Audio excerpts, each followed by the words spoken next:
رسول اللہ صلی اللہ علیہ وآلہ وسلم نے فرمایا، جو کوئی یہ چاہے کہ قبر میں اپنے باپ کو آرام پہنچائے اور خدمت کرے تو باپ کے انتقال کے بعد اس کے بھائیوں کے ساتھ اچھا برتاؤ رکھے جو رکھنا چاہیے۔ لوگوں کے خوف سے حق کی بات کہنے سے نہ رکو، کیونکہ نہ تو کوئی موت کو قریب کر سکتا ہے اور نہ کوئی رزق کو دور کر سکتا ہے۔ بد اخلاق انسان کی مثال اس ٹوٹے ہوئے گھڑے کی طرح ہے جو قابل استعمال نہیں رہتا۔ اگر اللہ نے وہ لے لیا جسے کھونے کا تم تصور نہیں کر سکتے تھے تو یقیناً وہ کچھ ایسا بھی دے گا جسے پانے کا تم نے سوچا بھی نہیں ہوگا۔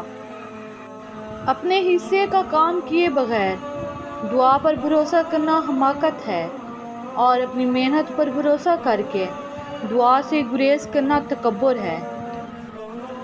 اللہ سے محبت کرو۔ جب زمانہ مشکل میں ڈال دیتا ہے تو میرا رب ہزار راستے کھول دیتا ہے۔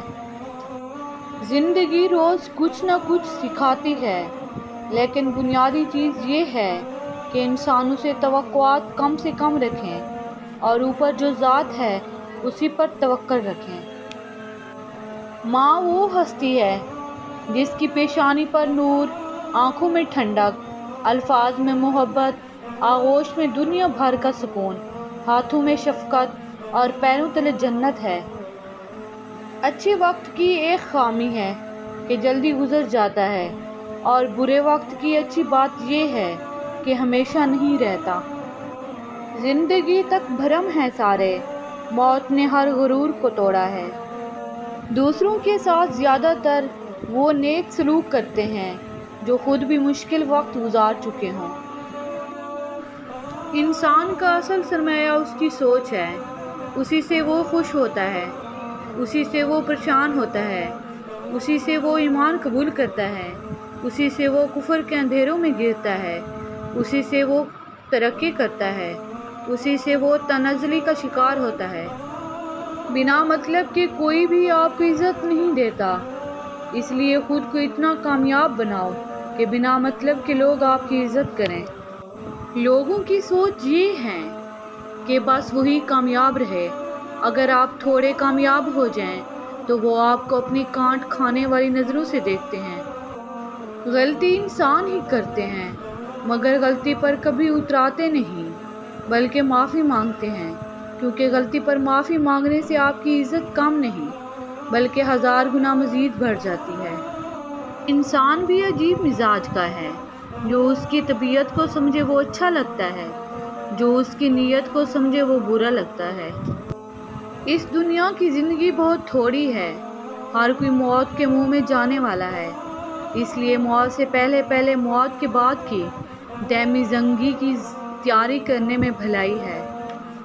آزمائش بہت سی نقاب الٹ دیتی ہے، کہیں پارسائی، کہیں انسانی ہمدردی اور کہیں اخلاق کا۔ بس کھوٹے کو کھرے سے الگ کرنے کا قدرت کا آزمودہ طریقہ یہی ہے۔ جن میں تنہا چلنے کے حوصلے ہوتے ہیں، ایک دن انہی کے پیچھے قافلے ہوتے ہیں۔ بے شک جس دن تم کو یہ پتہ چل جائے گا کہ جو کام تمہاری مرضی سے نہیں ہوتے وہ تمہارے لیے کتنے بہتر ہوتے ہیں، اس دن تمہاری بے سکونی ختم ہو جائے گی۔ کچھ لوگوں کا منہ صرف شکوہ کرتے وقت کھلتا ہے، تسلی دینے کے وقت انہیں سمجھ ہی نہیں آتی کیا بولیں۔ اپنے راز خود تک محدود رکھ کر بہت سی پریشانیوں سے بچا جا سکتا ہے۔ جتنا زیادہ سوچو گے اتنی زیادہ اذیت میں رہو گے۔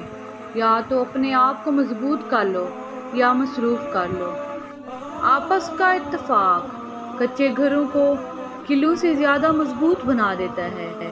جب کوئی بچے کے سامنے جھوٹ بولتا ہے تو بجا سمجھتا ہے کہ جھوٹ بولنا ایک ہنر ہے، اور پھر اسی کے نقش قدم پر چل پڑتا ہے۔ لوگوں کا احترام کریں، کیونکہ اس سے لوگوں کے دلوں میں آپ کے لیے محبت پیدا ہوتی ہے۔ حرص سے کچھ روزی نہیں بڑھ جاتی، مگر آدمی کی قدر گھٹ جاتی ہے۔ تو دنیا میں رہنے کے سامانوں میں لگا ہے اور دنیا تجھے اپنے سے نکالنے میں سرگرم ہے۔ جھگڑے اس لیے بھی ختم نہیں ہوتے کیونکہ ہم جھگڑوں کو جھگڑوں سے ختم کرنے کی کوشش کرتے ہیں۔ عقل مند اپنے آپ کو پست کر کے بلندی حاصل کرتا ہے اور نادان اپنے آپ کو بڑھا کر ذلت اٹھاتا ہے۔ جب ہم اللہ کے سوا باقی چیزوں میں اپنا سکون تلاش کرنے لگتے ہیں تو وہ ان ساری چیزوں کو ہمارے ہاتھ میں تھما کر ہمیں بے سکون کر دیتا ہے۔ آپ کے نیک عمل کا ایک ذرہ بھی ضائع نہیں کیا جائے گا۔ آپ نے کسی کو سلام کیا ہو یا راستہ بتایا ہو، کسی کو اچھا مشورہ دیا ہو یا کسی کے لیے ہدایت کی دعا کی ہو، محشر کے دن ایک ایک ذرہ، یہاں تک کہ آپ کے دل کے نیک ارادے بھی آپ کے نیکوں کے پلڑے میں موجود ہوں گے۔ ہوشیاری اس کا نام ہے کہ انسان اپنے تجربے کو محفوظ رکھے اور اس کے مطابق کام کرے۔ دنیا میں ہزاروں خوبصورت لوگ ہو سکتے ہیں، پر ہمارے لیے خوبصورت وہ ہے جو ہمارے چہرے پہ مسکراہٹ اور سکون قلب کا باعث بنے۔ اگر ہمارا اخلاق صرف امن چاہے، چند لوگوں کے لیے اچھا ہے، تو ہم صرف موقع پرست ہیں، خوش اخلاق نہیں۔ گزرے ہوئے کل کا افسوس اور آنے والے کل کی پریشانی ہمارے آج کو بھی خراب کر دیتی ہے۔